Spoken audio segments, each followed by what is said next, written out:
ભાઈ અમદાવાદમાં palladium mall જોયું છે, એના સામે ભાઈ અંદર ખાને એવું કામ ચાલ્યું છે જેના વિશેમાં કોઈ વાત જ નથી કરતું.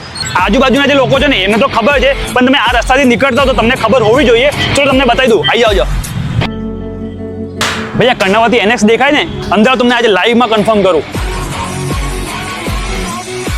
ભાઈ આ 15 થી 16 સ્ટોર દેખાય છે તમને, બધામાં અંદર ખાને કામ ચાલી રહ્યું છે. શું ચાલે એ તો કહો. ભાઈ બાય વન ગેટ વન, તમારે બધા સ્ટોરમાંથી જે ખાવું હોય બધામાં બાય વન ગેટ વન મળી રહ્યું છે. પછી ભલે તમારે પરાઠા ખાવા હોય, પાવભાજી ખાવી હોય, સેન્ડવિચ ખાવી હોય, બર્ગર કે ફ્રેન્ચ ફ્રાઈઝ ખાવી હોય, ચૂરચૂર નાન ખાવી હોય, ફ્રૂટ્સ કે ફ્રૂટ જ્યુસ પીવો હોય, કે પછી ઢોસા ખાવા હોય, કે પછી વેફલ ખાવી હોય, કે પછી તમારે આઈસ્ક્રીમ ખાવી હોય, કે પછી આખા ફૂડ કોર્ટમાંથી જે તમારે ખાવું હોય બધું બાય વન ગેટ વન મળી જશે. અને હા, અમદાવાદના તમને એક થી એક જોરદાર ફૂડ સ્ટોર અહીંયા જોવા મળી જશે. અને હા, આ ઓફર ખાલી શુક્ર, શનિ, રવિ એટલે કે 18, 19, 20 જુલાઈના રોજના જ છે. તો ભાઈ રાહ શું જોજો, ફટાફટથી વિડીયો સેવ અને શેર કરો, કારણ કે આનાથી જોરદાર તમને ઓફર ફૂડ કોર્ટમાં નથી મળવાનો. અને વિઝિટ કરો ક્યાં? કર્ણાવતી NX પેલેડિયમ મોલના સામે, અપોલો હોસ્પિટલના પાસે. બીજું શું, રાકેશભાઈનો વિડીયો છે, લાઈક, કમેન્ટ, શેર કરવાનું ભૂલતા નહીં. મળીશું નેક્સ્ટ વિડીયોમાં. Bye bye.